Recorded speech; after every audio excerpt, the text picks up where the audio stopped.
Olá, boa noite. Boa noite, seja muito bem-vindo. Polícia ainda procura pelo segundo suspeito de matar idosa e diarista no Rio de Janeiro. O corpo da diarista foi enterrado hoje. Novas imagens mostram o momento em que os dois homens chegam ao prédio onde o crime aconteceu. Clínica veterinária é interditada no Espírito Santo. Cães foram encontrados em condições lamentáveis. E na véspera do Dia dos Namorados, temos histórias de amor. Tem muito mais agora no Rede TV News. Aqui você fica sempre bem informado.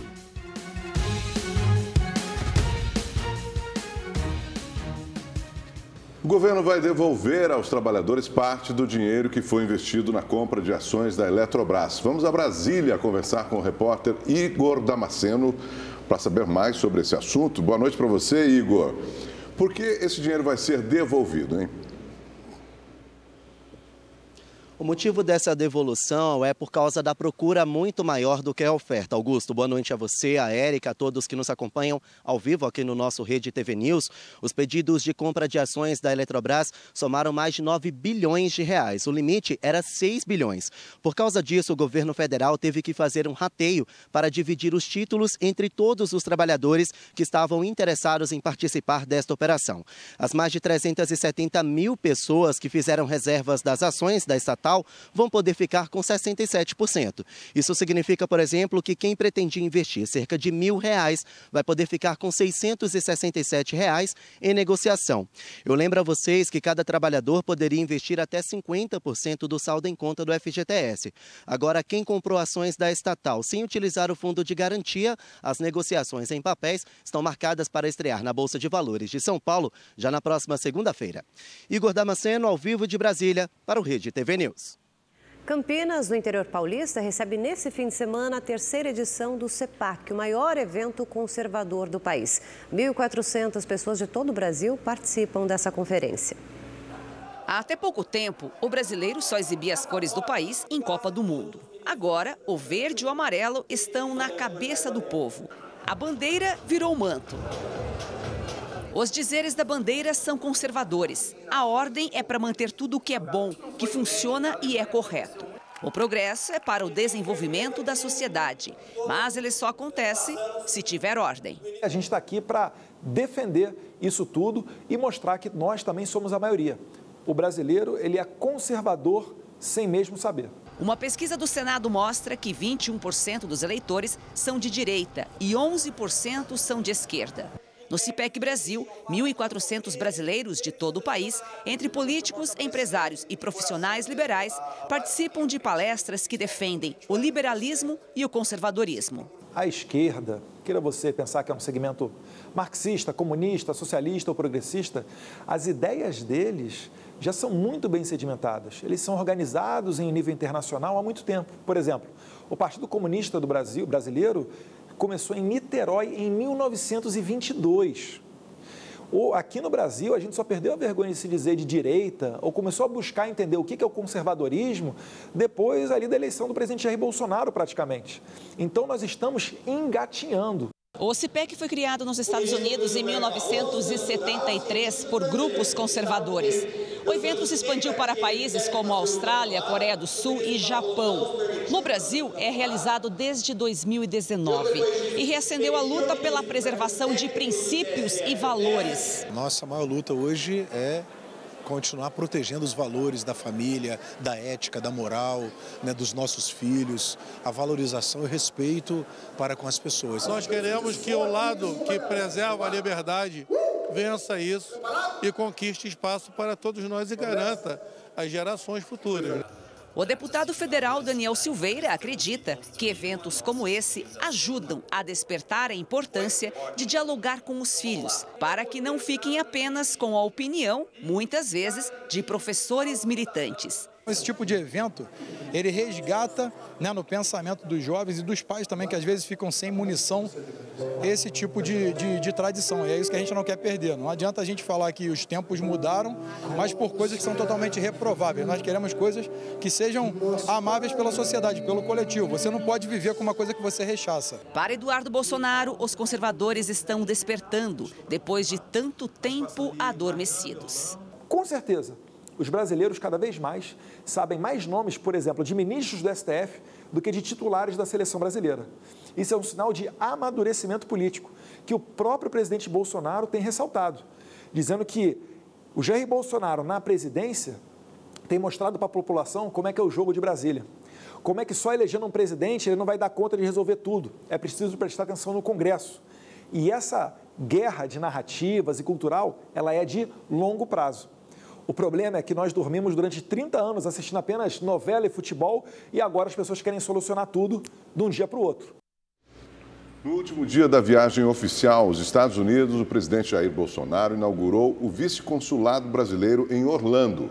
Bolsonaro se encontrou com apoiadores e participou de uma motociata. Os detalhes agora com o correspondente Fábio Borges. No primeiro compromisso do dia, Jair Bolsonaro, integrantes da comitiva presidencial e o prefeito de Miami, Francis Soares, participaram da inauguração do vice-consulado do Brasil em Orlando, que fica na região central do estado da Flórida. É uma cerimônia simples, mas de extrema importância para um pedaço do nosso Brasil.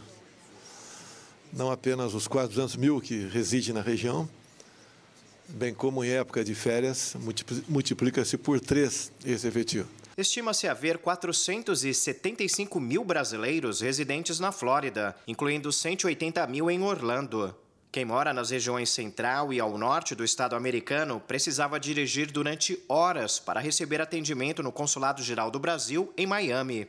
Agora, a nova repartição vai emitir passaportes, atestados, CPF e prestar serviços eleitorais. Os turistas brasileiros que visitam a região, famosa por parques temáticos, também poderão ser atendidos. O jovem Brian Rodrigues Santos, de 7 anos, nascido em Orlando, recebeu o passaporte brasileiro das mãos do presidente Bolsonaro. Foi o primeiro documento emitido no vice-consulado. Na sequência, ainda em Orlando, Bolsonaro se encontrou com a comunidade brasileira numa igreja evangélica. Eu tenho pedido mais do que Salomão pediu no passado, que foi sabedoria. Eu peço também força para resistir e coragem para decidir. O mundo vive problemas sérios. Na questão econômica, um pós-pandemia e uma guerra. Reflexo para todos nós. Ao deixar a igreja, Bolsonaro participou de uma motociata, que durou cerca de 40 minutos. O passeio de moto contou com centenas de apoiadores, muitos vestidos com as cores da bandeira brasileira. A viagem oficial de Jair Bolsonaro aos Estados Unidos começou aqui na cidade de Los Angeles, onde participou, na quinta-feira e ontem, da 9ª Cúpula das Américas. O evento foi sediado pelo presidente Joe Biden e reuniu líderes de nações das Américas do Norte, Central e do Sul. Os chefes de Estado falaram sobre a recuperação da economia após a crise sanitária da Covid, fortalecimento da democracia, imigração ilegal e questões ambientais. Paralelamente à cúpula, Bolsonaro teve uma reunião bilateral com o presidente dos Estados Unidos, Joe Biden. Foi o primeiro encontro entre os dois presidentes. Foi excepcional, muito melhor do que eu esperava. De Los Angeles, Fábio Borges, para o Rede TV News. Rede TV News faz uma pausa rápida de 30 segundinhos. Continue com a gente, voltamos já.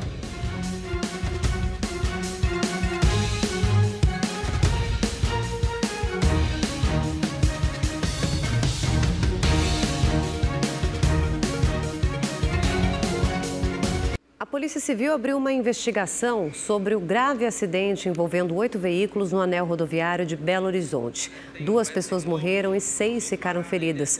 O motorista da carreta, que transportava uma carga de cerveja, não conseguiu frear o veículo ao se deparar com um trânsito congestionado e aí causou um engavetamento. Ele bateu em outros 2 caminhões e em 5 carros. 2 ocupantes da carreta ficaram presos às ferragens da cabine. Eles estão internados em estado grave. Uma menina de 6 anos morreu após cair do 11º andar de um prédio em Praia Grande, no litoral paulista. Segundo a polícia, o pai saiu de casa para levar a namorada na casa dela e deixou a filha dormindo sozinha. A criança teria acordado, se desesperado com a ausência do pai e por isso teria ido na varanda procurá-lo. A garota morreu no local. O homem foi preso em flagrante por abandono de incapaz, com o resultado de morte. mas foi solto após audiência de custódia. A polícia do Rio de Janeiro procura pelo segundo suspeito de matar uma idosa e uma diarista num apartamento da Zona Sul do Rio de Janeiro. O enterro de Alice Fernandes da Silva foi neste sábado. Ela sempre foi amor, ela sempre foi um ser humano incrível.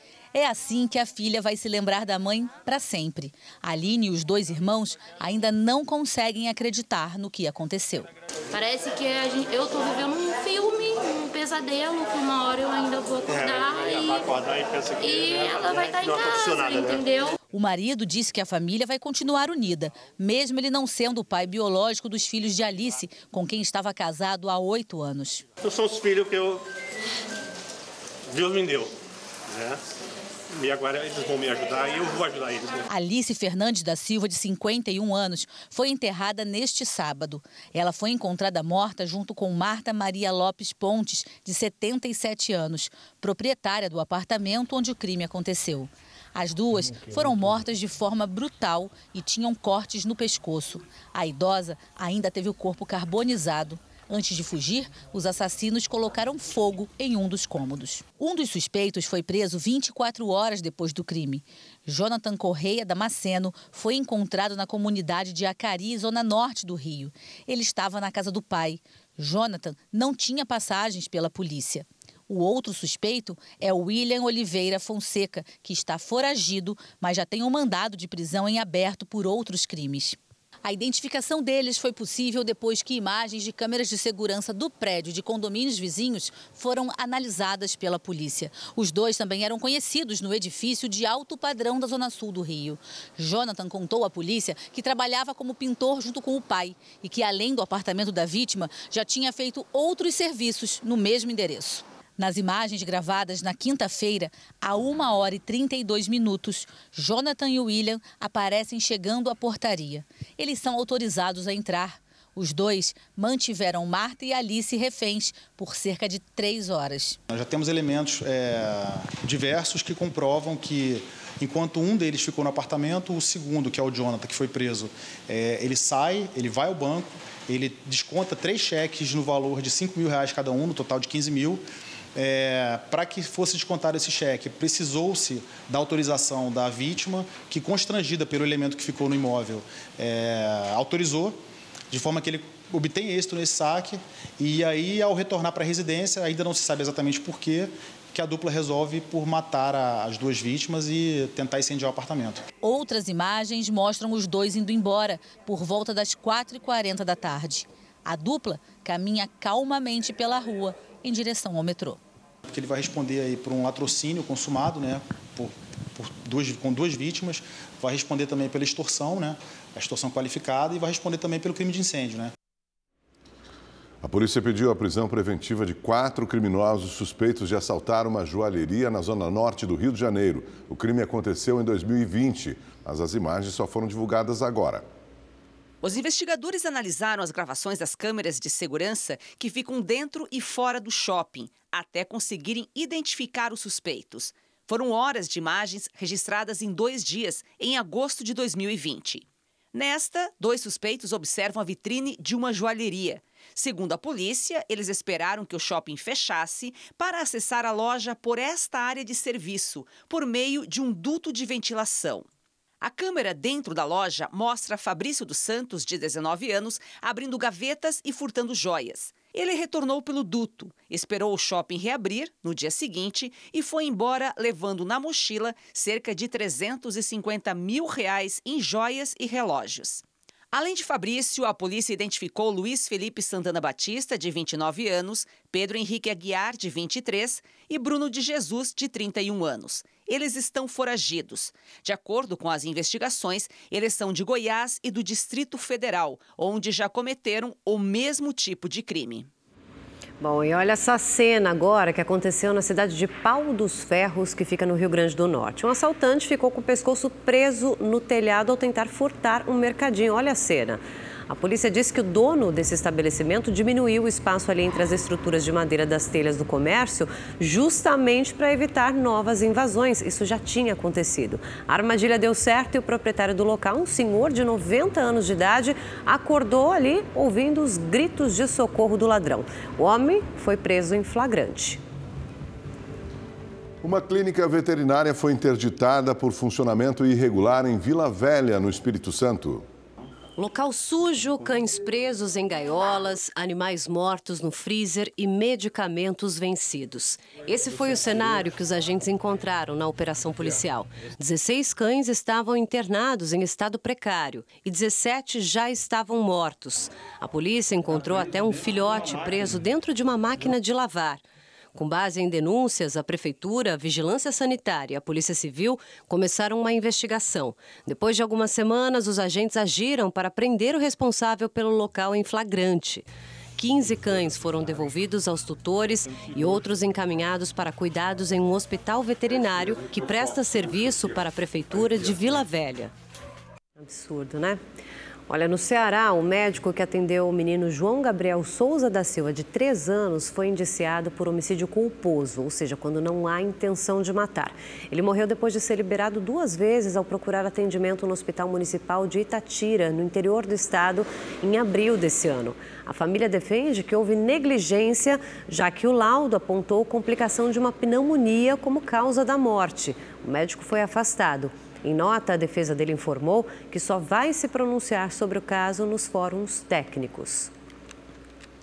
O Rede TV News faz uma pausa de apenas 30 segundos. Rapidinho, a gente volta já.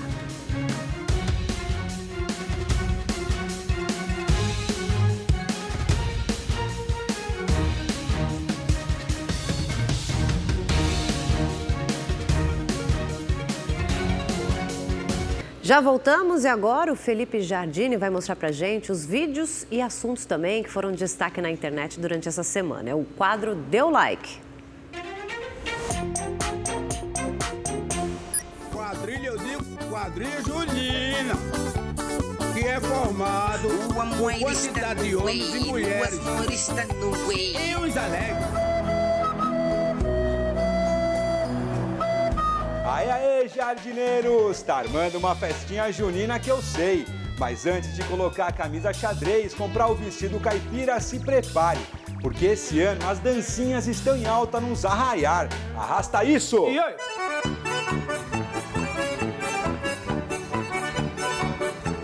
A trilha sonora é a mesma desde os tempos da vovó, mas nem os tiktokers se aguentaram e criaram memes infinitos misturando o Gingado 2022 com a tradição milenar caipira.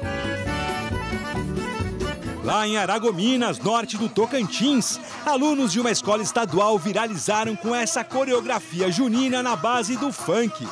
Já são mais de 5 milhões de views e um perfil de humor. Muitos criticaram, mas o seu João, diretor do colégio, explicou para o Rede TV News que os alunos estão adorando essa fama de arraiar. Olá, pessoal da Rede TV. Apesar de algumas críticas envolvendo aí os passos, né, do TikTok na quadrilha, mas hoje nós vivemos na modernização. Então, a criatividade dos nossos alunos é que fez a diferença desse vídeo viralizar. E amanhã, dia dos namorados, sua timeline vai estar docinha, docinha. Vai ser um tal de postar foto com a metade da laranja, com a tampa da panela. E se não postar, você sabe que vem cobrança. Ótimo dia também para pedir alguém em namoro, noivado, casamento. Um momento que pode se tornar inesquecível. Arrasta aí, pombinhos. E coloque inesquecível nisso. Castelo da Cinderela na Disneylândia de Paris. Noivo ajoelhado até que surge um funcionário do parque super proativo.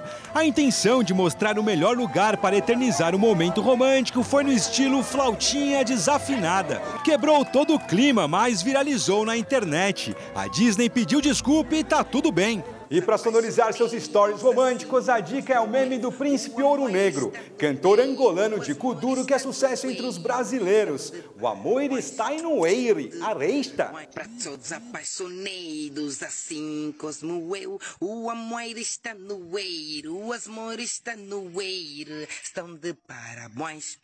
estão de parabéns. Gostou desses vídeos? O legal é que no portal da Rede TV tem muito mais. Arrasta pra lá no www.redetv.com.br. Tchau! Bom, gente, o domingo promete ser de muitas declarações de amor, comemorações também. Claro, é Dia dos Namorados, né? Olha, oportunidade também para os casais relembrarem os momentos marcantes da história de cada um. O Dia dos Namorados para a Vitória e para o Lucas vai ser mais do que especial. O pequeno Jorge nasceu há 2 meses e os dois vão comemorar 1 mês de casamento. A gente hoje pensa primeiro nele, né? Mas sem dúvidas que deixar de comemorar e deixar de passar, né, juntos essa data que para sempre a gente vai ser namorados. Com certeza a gente não vai perder. E agora vai ser ainda melhor, né? Eles estão recém-casados, mas já tem muita história para contar. O namoro começou numa festa. A gente começou a conversar, ficamos lá, depois... Papo vai, papo vem.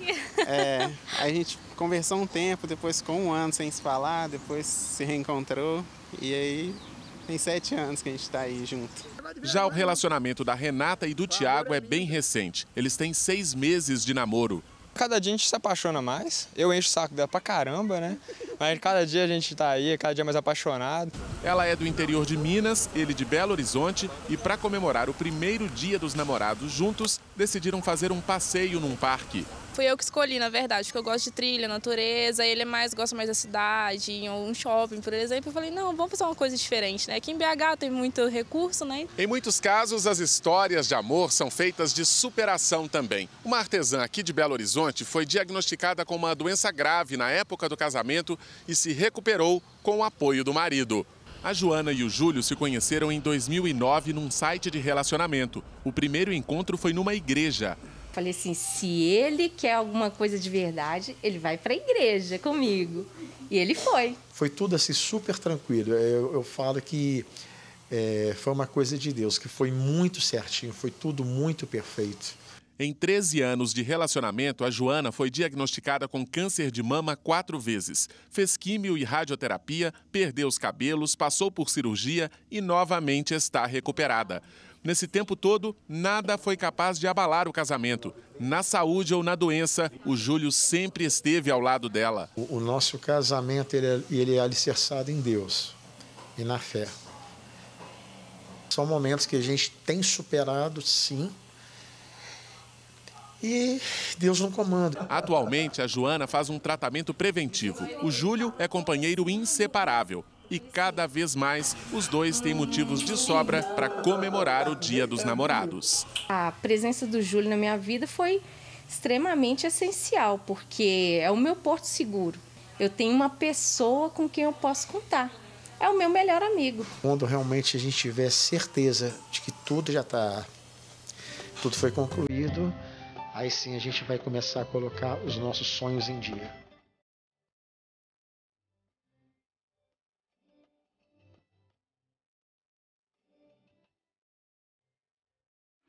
Bonita história desse casal, né? Isso aí, vale a pena comemorar, né, Érica? Todo mundo tem uma história de amor, né? Algumas tristes, outras mais alegres. De superação, importante cumplicidade. É comemorar essa data em conjunto, né? É isso aí.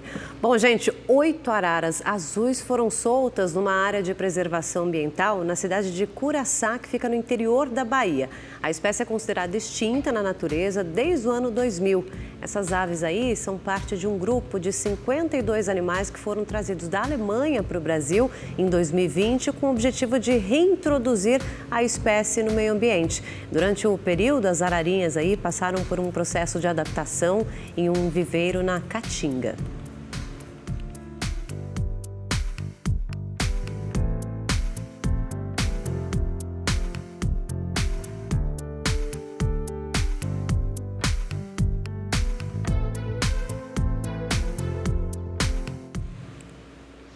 O Rede TV News termina aqui. Fique agora com o programa Operação de Risco com Jorge Lordello. Uma ótima noite para você. Boa noite, aproveite aí, juntinho do seu marido, da sua esposa, namorado, enfim, o que vale é o amor. E amanhã é Dia dos Namorados, comemorem. Beijo, até segunda. Dia dos Namorados.